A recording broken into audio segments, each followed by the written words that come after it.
I hope તમારા બધાનો mood ઘણો સારો હશે. તો કેમ ના આજે મૂડવાળો ટોપિક ભણી લઈએ? ગઈકાલના સેશનમાં પણ આપણે એની ડિસ્કશન કરી હતી. આજના સેશનમાં પણ આપણે મૂડનું ડિસ્કશન કરવાના છે. મૂડ એટલે શું? મારું મૂડ નથી. એ વાળા મૂડની વાત નથી ચાલતી. આ ગ્રામેટિકલ ટોપિક છે જે ઘણા રેર પુસ્તકોમાં આપવામાં આવતો હોય છે. હું છું સંદીપ. તમે જોઈ રહ્યા છો ગુજલ. Hey, hi, this is Sandeep and you are watching Gujl only on WebSankul official. અને તમે એપિસોડ નંબર 58માં મારી સાથે જોડાઈ ચૂક્યા છો. ઝીરો ટુ હીરોની સિરીઝ જે છે તે આપણે ચલાવી રહ્યા છે. તે અંતર્ગત આજે આપણો પાર્ટ નંબર 8 છે એની ડિસ્કશન કરવાના છે. મૂડવાળો ટોપિક જોવાના છે અને એને આપણે 3 ભાગમાં વિભાજિત કરેલો છે. તમે મૂડનું બેઝિક ડિસ્કશન લાસ્ટ સેશનની અંદર જોઈ ગયા છો. મૂડ છે શું?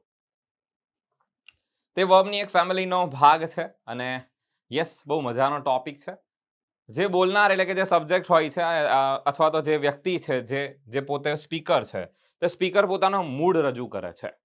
મૂડને મેનર અથવા તો મૂડને મોડ પણ કહેવામાં આવે છે. આ એક પ્રકારની રીત દર્શાવે છે. વ્યક્તિ શું કહેવા માંગે છે તે દર્શાવે છે. જ્યારે પણ વાત આવે છે બોલચાલની, સાથે સાથે જ્યારે પણ વાત આવે છે સ્પર્ધાત્મક પરીક્ષાની, ત્યારે ટોપિક જે છે તે જાણવો તમારી માટે કહી શકાય કે એક રીતે હેલ્પફુલ રહેશે, તમને મદદરૂપ સાબિત થશે. ઘણી બધી પરીક્ષાઓમાં નથી આવતો, પરંતુ કદાચ રેર કેસની અંદર કોઈ પરીક્ષામાં પૂછાઈ જાય તો એ તમને હેલ્પફુલ નીવડશે ચોક્કસથી. સો છે ટોપિક તો જાણીશું એના વિશે. મને ઈચ્છા થઈ ગઈ કે ચલો આના વિશે પણ તમને થોડી માહિતી આપી દઈએ. તો મારો એક સફળ કહી શકાય કે પ્રયાસ રહેશે કે તમને હું આની માહિતી બહુ સારી રીતે આપી શકું ને તમને આ ટોપિક, હું જે રીતે આ ટોપિકને સમજું છું એ રીતે તમે આ ટોપિકને પણ બહુ વ્યવસ્થિત રીતે પચાવી શકો એવા મારા પ્રયત્ન રહેશે અને ધ્યાનમાં રાખીને આપણે શરૂ કરીએ છીએ આજનો સેશન. એ પહેલા એક જાહેરાત કરી દઉં છું. એઝ યુ નો, તમે જાણો છો તે પ્રમાણે આપણે બદલાયેલી પરીક્ષા પદ્ધતિને ધ્યાનમાં રાખીને CCE જે પેટર્ન છે તેને ધ્યાનમાં રાખીને junior clerk, senior clerk, head clerk જેવી પરીક્ષાઓને ધ્યાનમાં રાખીને તેના પ્રિલિમ્સ અને મેન્સ બંનેને આવરી લેતા પ્રારંભ કોર્સ જે છે તેને લોન્ચ કરવા જઈ રહ્યા છે. આ પ્રારંભ જે કોર્સ છે તે કોર્સની સાથે સાથે અને બેચ જ કહીશું આપણે. આ એક પ્રકારની બેચ છે જે ઓફલાઈન રહેશે. યસ, આ એક ઓફલાઈન બેચ છે જે શરૂ થવા જઈ રહી છે 1 જૂનથી, 1 જૂનથી.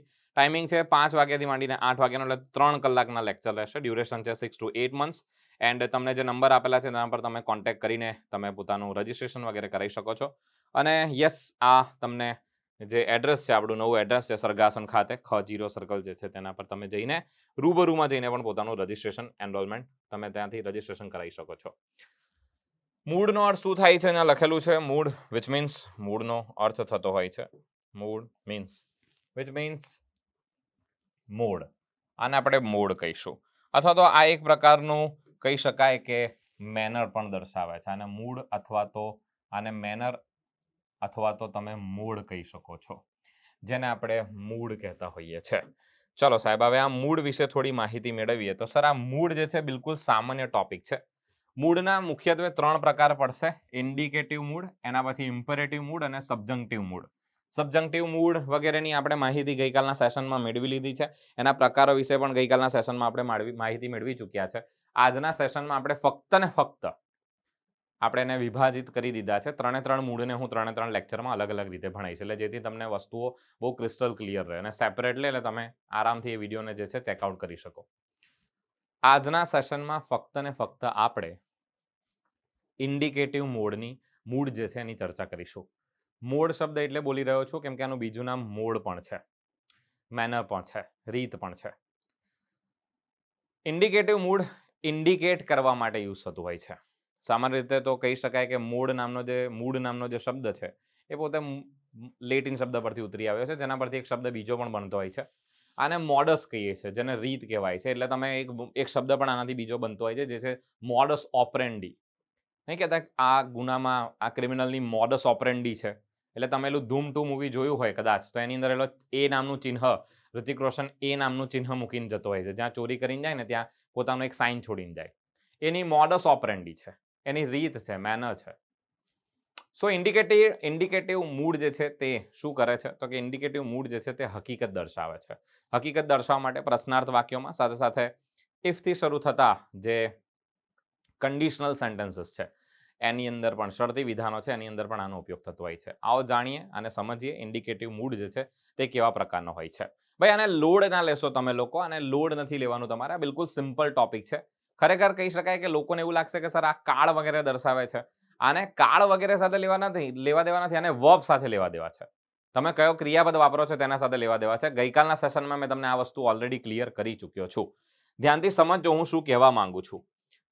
ઇન્ડિકેટિવ મૂડ જે છે તે હકીકત રજૂ કરતો હોય છે. સર કઈ રીતે હકીકત રજૂ કરે? થોડુંક આમ એકાદ એક્ઝામ્પલ દર્શાવો તો. કોઈ પણ વિધાન વાક્ય હશે ને, વિધાન વાક્ય, અને તમને કીધું હોય કે આ વાક્યનું મૂળ જણાવો, આ વાક્યનું મૂળ શું છે? તો સર આ સેન્ટેન્સનું મૂળ ખરેખર સેન્ટેન્સનું મૂળ ના હોય, એનો જે વર્બ છે, ક્રિયાપદ જે છે તે મૂળ દર્શાવતો હોય છે. The man is alive. તો આમાં ઇઝ જે છે તે શું દર્શાવે છે? તો કે સર એ મૂળ દર્શાવે છે કે છે, માણસ જીવતો છે. સર આ હકીકત રજૂ કરે છે અને આ વિધાન વાક્યમાં હશે. આ હકીકત રજૂ કરે છે. આ વાક્ય ઇન્ડિકેટિવ મૂડમાં છે એવું કહી શકાશે. રોજિંદી બનતી કોઈ ક્રિયા છે, હકીકત છે. Bittu goes to school daily. તો આ ગોઝ જે છે તે શું રજૂ કરે? સર ગોઝ જે છે વર્બ ફોર્મ છે, જાય છે. તો સર આ હકીકત છે. વિધાન જે છે તે આ હકીકત રજૂ કરે છે. આ ઇન્ડિકેટ કરે છે. Bittu goes to school daily. આ પણ ઇન્ડિકેટિવ મૂડ છે. આ પણ ઇન્ડિકેટિવ મૂડ છે. બહાર વરસાદ, ભારે વરસાદ પડી રહ્યો છે. ભારે વરસાદ પડી રહ્યો છે. It is raining heavily. તો સર આ કોઈ કલ્પના છે? જુઠ્ઠું છે? કોઈ હુકમ આપી રહ્યા છે આપણે? ના સાહેબ, વિધાન વાક્ય છે. તો ધ્યાન રાખજો, કોઈ પણ વિધાન વાક્ય હશે, ડિક્લેરેટિવ સેન્ટેન્સ જેને કહેવાય છે, એ હકીકત રજૂ કરતું હોય છે. વિધાન હકીકત રજૂ કરતું હોય છે અને આપણે ઇન્ડિકેટિવ મોડમાં છે એવું કહી શકીશું. The temperature is 40 Celsius in Ahmedabad. 40 degree Celsius ચાલી રહ્યું છે. તો આ શું છે? સર આ હું હકીકત રજૂ કરી રહ્યો છું. તો યસ, અહીંયા જે છે આ ઇન્ડિકેટિવ મૂડમાં છે. વર્બ જે છે તમારો ઇન્ડિકેટિવ મૂડમાં છે એવું કહી શકાશે. She is driving a car. તેણીની કાર ચલાવી રહી છે. અગેન સર આ પણ ઇન્ડિકેટિવ મૂડમાં છે. હવે દર વખતે જરૂરી નથી કે ઇન્ડિકેટિવ મૂડનું જે સ્ટેટમેન્ટ છે, જે વાક્ય છે, તે હંમેશા વિધાન વાક્યમાં જ હોય. ઘણી વખત તે પ્રશ્નાર્થ વાક્યમાં પણ હોઈ શકશે. For example, to ask a question. To ask a question પૂછવા માટે પણ આનો ઉપયોગ થતો હોય છે. આર યુ વેલ? શું તમે ઠીક છો? Are you well? Are you વેલ? તમે ઠીક છો? સર આ પ્રશ્નાર્થ વાક્ય છે. આ પ્રશ્નાર્થ વાક્ય પણ શું રજૂ કરે છે? તો કે સર આનો પહેલા જવાબ શું આવે એ જોઈએ આપણે. યસ, આપણે શું કહીએ? યુ આર વેલ. આનો પ્રશ્નાર્થ વાક્ય શું બને? આર યુ વેલ? તો સર આ વાક્ય જે છે તમે આનું સાદું વિધાન વાક્ય બનાવી દો તો આ પણ ઇન્ડિકેટિવ મૂડ છે. આ પણ ઇન્ડિકેટિવ મૂડ છે. ઇન્ડિકેટ કરે છે. Is she driving a car? હમણાં આપણે જે વાક્ય જોયું હતું તે she is driving a car. Is she driving a car? Sir આ પણ ઇન્ડિકેટિવ મૂડ છે. તો ઇન્ડિકેટિવ મૂડ જે છે તે પ્રશ્ન પૂછવા માટે પણ યુઝ થાય છે. હકીકત રજૂ કરે છે. તે સપોઝિશન વાળી વાક્ય રચના, which is assumed as a fact, કે જે સત્ય છે, તમે એને હકીકત માની લીધી છે તેવી. કલ્પના નથી. કાલ્પનિક વાક્યો જે છે તે સબજંક્ટિવમાં જશે. હકીકત દર્શાવશે એવા શરતી વિધાનો, એટલે ખાસ કરીને ઇફ વાળા વાક્યો હશે જેની શરૂઆત ઇફ થી થઈ હશે અને ત્યારબાદ મોટા ભાગે સાદો વર્તમાન જોવા મળતો હોય છે. જેમ કે નથી કહેતા આપણે વરસાદ પડશે તો હું બહાર નહીં જાઉં. તો તમને હકીકત ખબર જ છે કે વરસાદ પડશે, હકીકત છે. પછી પર એવા વાક્ય હોય જેમ આપણે નથી કહેતા કાશ હું પક્ષી હોત, તો એ હકીકત નથી દર્શાવતા. પક્ષી ના બને કોઈ વ્યક્તિ, મનુષ્ય જે પક્ષી થોડી બનશે. તો એ વાક્ય સબજંક્ટિવ મૂડમાં આવશે. અહીંયા તમે વાક્ય જોશો, ઇફ ઇટ રેન્સ, તો સર આ ઇફ ઇટ રેન્સ જે છે શું દર્શાવે છે? તમે હકીકત માની લીધી છે કે જો વરસાદ પડે છે I shall stay at home, હું ઘરે જ રહીશ, બહાર નહીં જાઉં. તો આ શું દર્શાવે છે? સર આ હકીકત રજૂ કરે છે. વરસાદ પડે હકીકત છે સર, છે હકીકત છે. તમે માની રહ્યા છો કે આ થશે, આવું અઝ્યુમ કરી લીધું છે. માની લીધું છે કે આવું થશે, વરસાદ પડશે, હું બહાર નહીં જાઉં. If he is the master mind, જો એ માસ્ટર માઇન્ડ છે, હશે નહીં, જો એ માસ્ટર માઇન્ડ છે, if he is a master mind, જો એ માસ્ટર માઇન્ડ છે તો એને સજા થવી જ જોઈએ. હી ડિઝર્વ ટુ બી પનિશ. એને સજા થવાના લાયક છે. એને સજા થવી જોઈએ એવું કહેવા માંગે છે.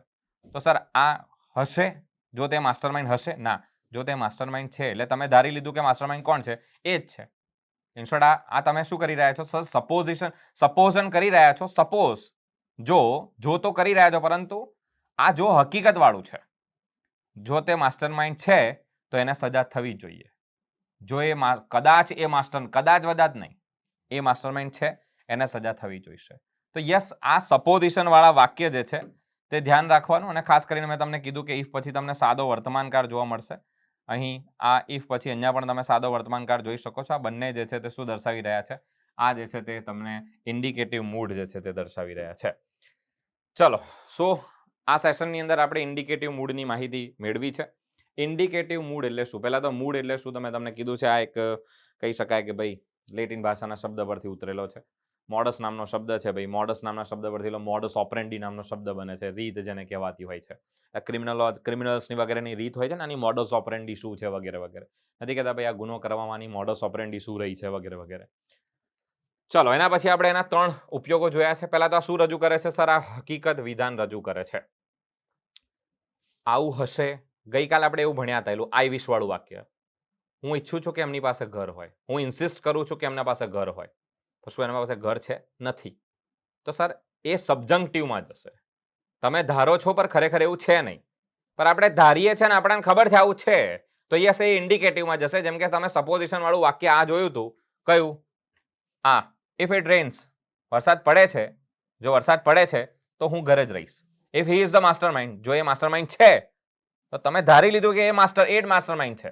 If he deserve to be punish, તેને સજા થવી જ જોઈએ. તે સજા થવાના લાયક જ છે. તો યસ, આ જે છે ઇન્ડિકેટિવ મૂડ જે છે તે શું દર્શાવે છે? સર, ઇન્ડિકેટિવ મૂડ વિધાન, એવું વિધાન વાક્ય હશે જે હકીકત રજૂ કરતું હશે. આ ફેક્ટ રજૂ કરતું હોય છે. That's it. ચલો, હવે જતા જતા એક બીજી જાહેરાત કરી દઉં છું એન્ડ ધેન આપણે આ સેશનમાં અહીંયા જે છે તે વિદાય લઈએ. સારથી પ્લાનર કોર્સ જે છે તે લોન્ચ થઈ ચૂક્યો છે. ક્લાસ 3 માટેનો છે. ખાસ કરીને આમાં પ્રી અને મેન્સ બંનેનો સમાવેશ કરવામાં આવેલો છે. બંને ઓપ્શનમાં અવેલેબલ છે. તમે આને વિધાઉટ મટીરિયલ અને વિથ મટીરિયલ એનરોલ કરી શકો છો. અને યસ, તમને બંને મહિનાની વેલિડિટી જે છે, 6 મહિનાની વેલિડિટી સાથે સાથે 12 મહિનાની વેલિડિટી બંનેમાં ઉપલબ્ધ છે. અહીંયા જોઈ શકો છો 6 મહિનાની વેલિડિટી અને 12 મહિનાની વેલિડિટી વચ્ચે ફક્ત 1000નો તફાવત છે. તો યસ, તમે 1000 એક્સ્ટ્રા ફીસ ચૂકવીને આરામથી આમાં એનરોલ થઈ શકો છો. પ્રોમો કોડ ખાસ યુઝ કરવાનું ભૂલતા નહીં, તો જ તમને 50% ડિસ્કાઉન્ટ મળશે. એ છે પ્લાનર 50. અને આ કોર્સ અવેલેબલ રહેશે 30th ઓફ, એટલે કે આ ઓફર જે છે તે 30મી મે 2023 સુધી અવેલેબલ રહેશે. યસ, જે કોઈ આ તારીખ પહેલાં ખરીદે છે તો એને 2 મહિના એક્સ્ટ્રા પણ મળવા પાત્ર રહેશે. સાને ધ્યાનમાં રાખીને છે તો કે નવી બદલાયેલી પરીક્ષા પદ્ધતિ જે છે એમાં ગ્રુપ A અને B બંને, પ્રિલિમ પ્લસ મેન્સ બંનેને આવરી લેતો કોર્સ છે. આ તમને કોઈ ડાઉટ, ક્વેરી વગેરે છે તો તમે આપેલા જે નંબર છે એના પર કોન્ટેક્ટ વગેરે કરી શકશો. હવે મને રજા આપશો. હું છું સંદીપ, રજા લઉં છું. આઈ હોપ તમે બધા સ્વસ્થ હશો. પોતપોતાનું ધ્યાન રાખજો.